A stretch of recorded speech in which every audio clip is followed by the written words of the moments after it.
कि करदम महात्मा की एक बेटी थी जिनका नाम था अनुसुईया।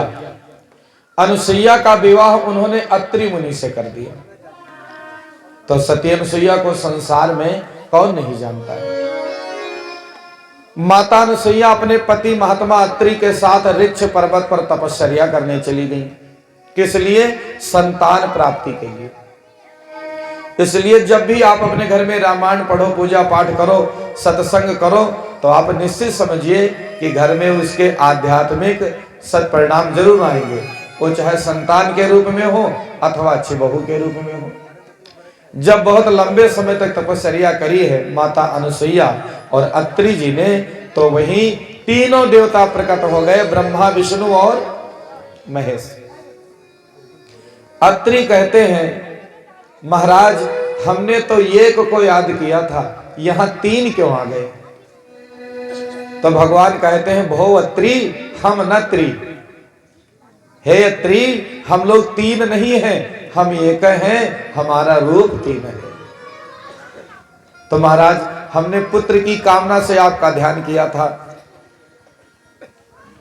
भगवान कहते हैं, देखो हम तीन लोग तीन रूपों में आए हैं, तो तुम्हारे एक पुत्र नहीं होगा, तो अब आपके यहां तीन पुत्र होंगे। कितने पुत्र महाराज? तीन पुत्र। आशीर्वाद दिया। तो ब्रह्मा जी के अंश से जो अत्रि के पुत्र हुए, उनका नाम पड़ा चंद्रमा। क्या नाम पड़ा? चंद्रमा। चंद्रमा किसके पुत्र हैं? अत्रि मुनि के। और महाराज विष्णु के अंश से जो पुत्र प्रकट हुए, उनका नाम पड़ा दत्तात्रेय। क्या नाम पड़ा? दत्तात्रेय। और भगवान शंकर के अंश से जो प्रकट हुए, उनका नाम पड़ा दुर्वासा। दुर्वासा को कौन नहीं जानता? पति देवता के ज्यादा क्रोध आवे तो पत्नी कहीं हमारे बुढ़ऊ दुर्वासा जानो उनका।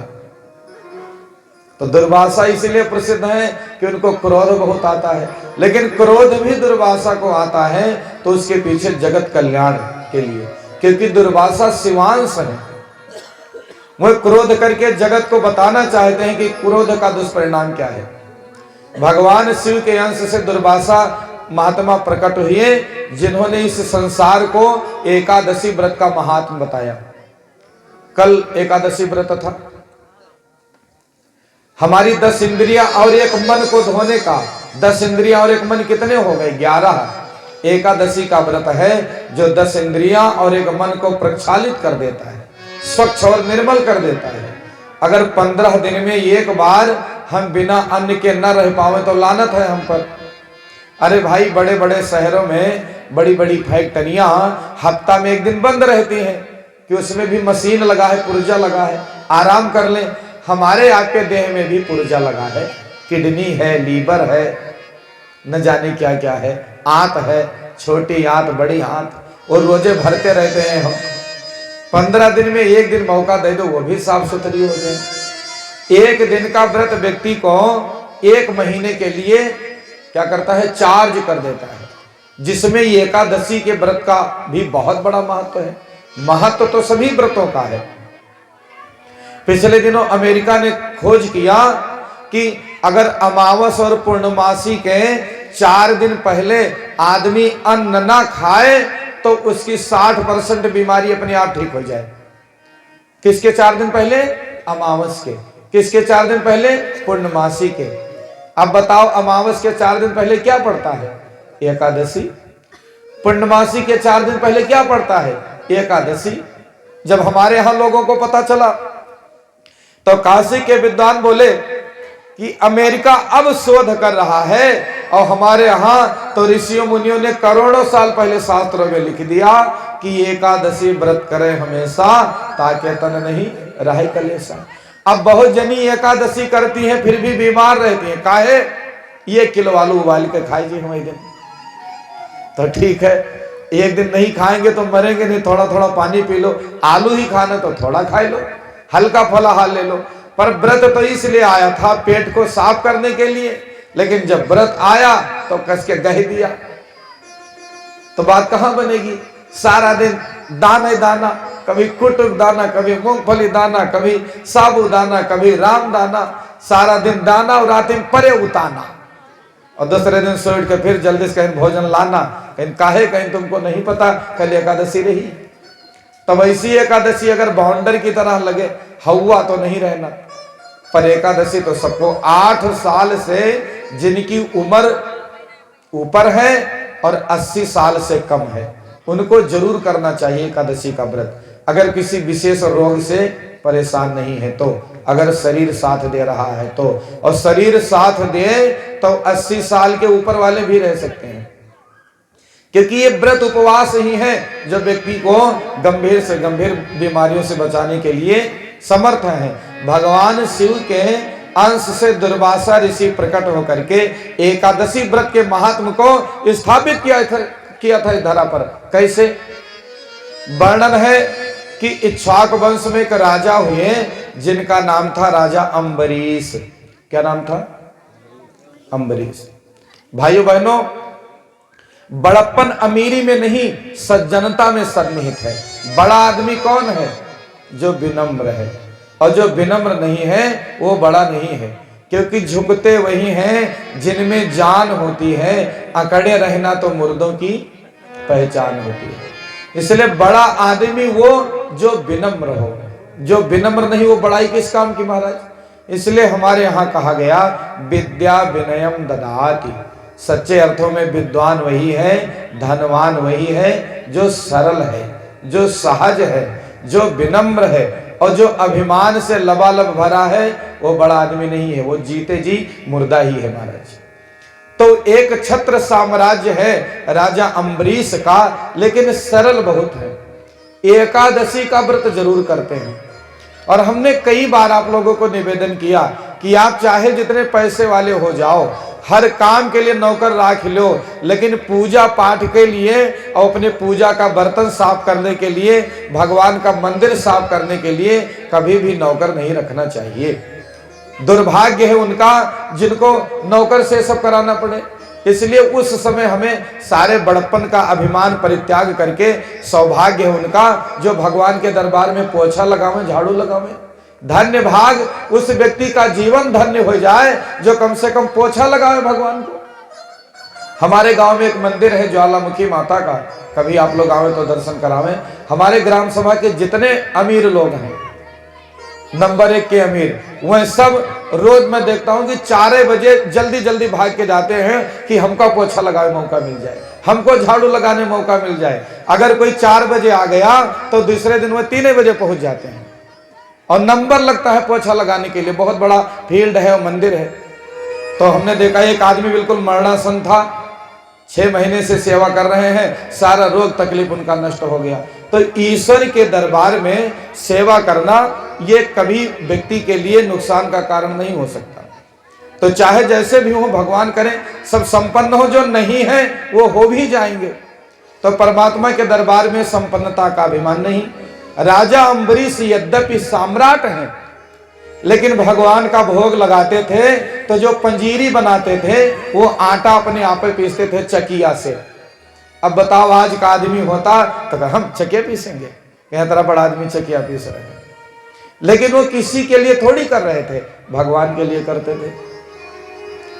इसीलिए भगवान ने प्रसन्न होकर के अपना सुदर्शन चक्र राजा अम्बरीश के सेवा में लगा दिया था कि कभी कोई अम्बरीश पर मुसीबत नहीं आना चाहिए।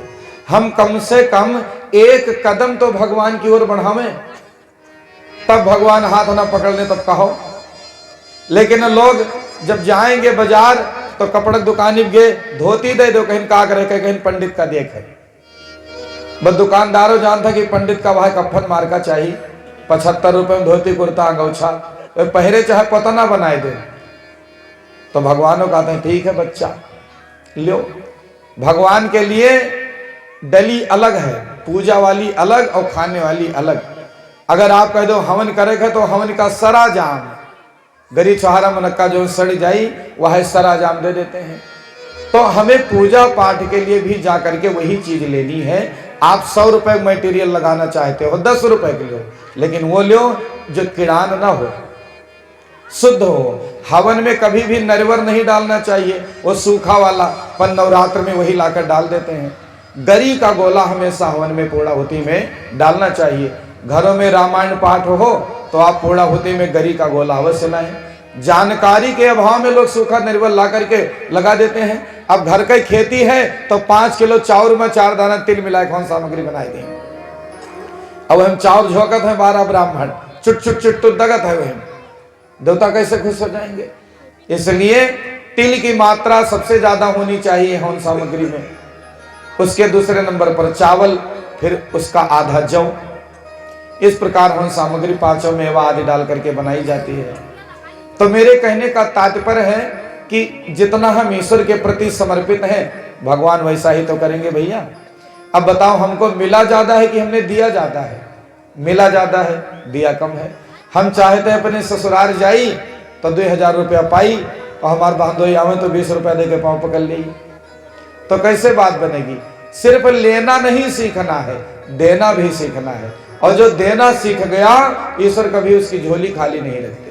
तो बंधुओं, राजा अम्बरीश के रक्षा में भगवान ने अपना सुदर्शन चक्र लगा दिया।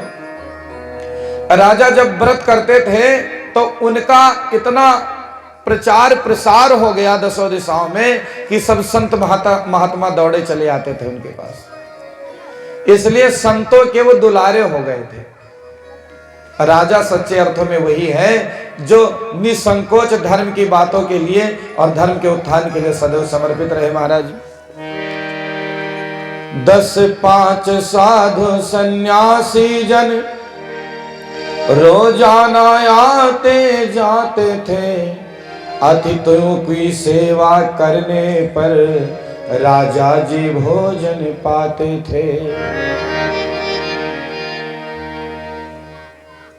जो साधु संत आ जाएं पहले उनको भोजन करावें फिर भोजन पावें, ऐसी महिमा थी।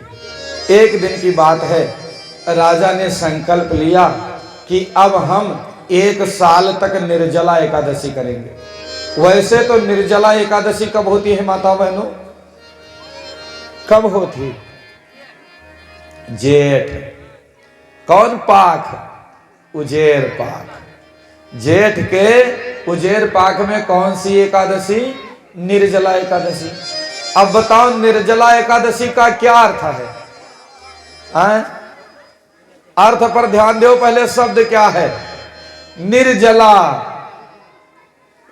अब मान लो निर माने बिना, तो माने बिना पानी का रहना है तो का फलाहार करना है, तो कहीं ना फलाहार करना है ना पानी पीना है कि निरंगे पनिये पर है, केवल पानी पर रहना है। अगर रहना भी है तो निर्जला एकादशी सबसे सरल एकादशी है, लेकिन लोग डरते हैं उससे। अगर निर्जला एकादशी कर लिया तो साल भर की एकादशी पुण्य मिल गया, लेकिन डरते हैं महाराज जेठ महीना माँ भोजन ना मिले तो ठीक, लेकिन पनिया तो मिले, क्योंकि प्यास ज्यादा लगता है। तभी निर्जला एकादशी क्यों बनाया भगवान ने? उसके पीछे कारण है। आप चेक करो, आदमी को प्यास क्यों लगती है? कुछ खाओगे तो प्यास लगेगी, और जब खाओगे ही नहीं तो प्यास कहां लगेगी। इसलिए निर्जला एकादशी के 1 दिन पहले शाम को भोजन नहीं करना चाहिए। तो आप आश्चर्य करेंगे, चाहे जितनी तपती धूप होगी आपको निर्जला एकादशी के दिन प्यास नहीं लगेगी, लेकिन कहीं नरे बाप काल पनियों नहीं मिलेगा, आज भारी लोग कसके। हाँ, तो फिर यह रोटी के ऊपर रोटी, रोटी के नीचे रोटी कसके खाएं, और सवेरे जैसे 8 बजे तैसे लाख तड़का हुआ प्यास, वह हम छटपटाएंगे, छौछियाएंगे, पानी पी लेन गए ना, अगले साल से व्रत न रह गए, तोड़ दिया। तो व्रत करना है। अब की जब आवे निर्जला एकादशी तो 10वीं को शाम को भोजन ना करो, इतनी आसानी से एकादशी बीत जाएगी, आपको पता ही नहीं चलेगा, ना भूख लगेगी ना प्यास। पानी पीने से बचने का सबसे सरल तरीका यही है महाराज। राजा अम्बरीश ने तो व्रत लिया कि हम 1 साल तक निर्जला एकादशी व्रत करेंगे। 1 साल में 24 एकादशी आती हैं, 1 महीने में 2 तो 12 महीने में 24 एकादशी आती। निर्जला एकादशी रह जाते, सब एकादशी निर्जला किया। जब 1 साल पूरा हो गया तब एकादशी बीत गई। द्वादशी के दिन ब्राह्मणों को बुला करके भोजन कराया, और स्वयं जैसे पारण करने चले दुर्वासा ऋषि आ गए। जो भगवान शंकर के अंश से पैदा हुए हैं। ध्यान दीजिए, शिव के अंश से पैदा हुए दुर्वासा ऋषि आ गए और दुर्वासा जी के साथ उनकी शिष्य मंडली है महाराज, चेले। जब राजा अम्बरीश ने देखा कि महाराज आए हैं तो कहा कि गुरुदेव आप भी भोजन पा लीजिए, हमको पारण करना है। दुर्वासा ने कहा कि देखो अभी हमने संध्या वंदन नहीं किया है, तो बिना पूजन के भोजन कैसे हो जाए? पूजन नहीं तो भोजन नहीं। ऐसा करो, हम अभी नदी के तट पर जाएंगे, स्नान आदि करके फिर आएंगे, फिर भोजन करेंगे। ठीक है गुरुदेव, शीघ्रता करिएगा। दुर्वासा ऋषि तो वहां से चले गए। राजा की चिंता बढ़ने लगी। ज्योतिषियों ने पारण की स्वल्प घड़ी रख छोड़ी थी, था उदय त्रयोदशी की तिथि का, उस रोज द्वादशी थोड़ी थी। एकादशी किया है तो पारण द्वादशी में हो जाना चाहिए, लेकिन अब द्वादशी भी बहुत थोड़ी देर के लिए थी। राजा सोचने लगे अगर ठीक मुहूर्त में पारण नहीं हुआ तो साल भर का व्रत भंग हो जाएगा। पारण का भी महत्व है, ऐसा नहीं कि व्रत किया तो चाहे जब पारण कर लो, उसको भी समय से करेंगे तो ही व्रत संपूर्ण माना जाएगा। इसलिए जब एकादशी करें तो एकादशी के दूसरे दिन शालिग्राम भगवान को स्नान करावें और तुलसी दल डाल करके सबसे पहले जल का पान करें। तो अब राजा बड़े चिंतित हुए, महाराज व्रत तो भंग हो जाएगा। ज्योतिषियों ने कहा चिंता मत करो, आपने निर्जला व्रत किया था इसलिए जल पी लोगे तो भी पारण हो जाएगा, जल का पारण हो जाएगा। तब तो ठाकुर जी को स्नान कराया, तुलसी दल डाला और 2-4 लोटा पानी नहीं पिया था, बस 2-4 बूंद जैसे मुंह में डाला, दुर्वासा ऋषि का आगमन हो गया। दुर्वासा तो तमक उठे तुरंत, अरे राजन तूने इतना बड़ा हमारा तिरस्कार किया, निमंत्रण लेकर के खुद जलपान करने लगा, तो जा अब तुझे मैं आज नष्ट कर दूंगा। तुरंत कृत्या चला दिया। अजय से कृत्या चलाई। नारायण का सुदर्शन तो नियुक्त था पहले से, वो झपट करके कृत्या को भस्म कर दिया और पीछा कर लिया किसका? दुर्वासा ऋषि। दुर्वासा भागे, दौड़े दौड़े शिव जी के पास गए, प्रभु रक्षा करो, मैं तो आपके अंश से पैदा हुआ हूं। शिव जी ने भगा दिया, कोई बचाव नहीं किया।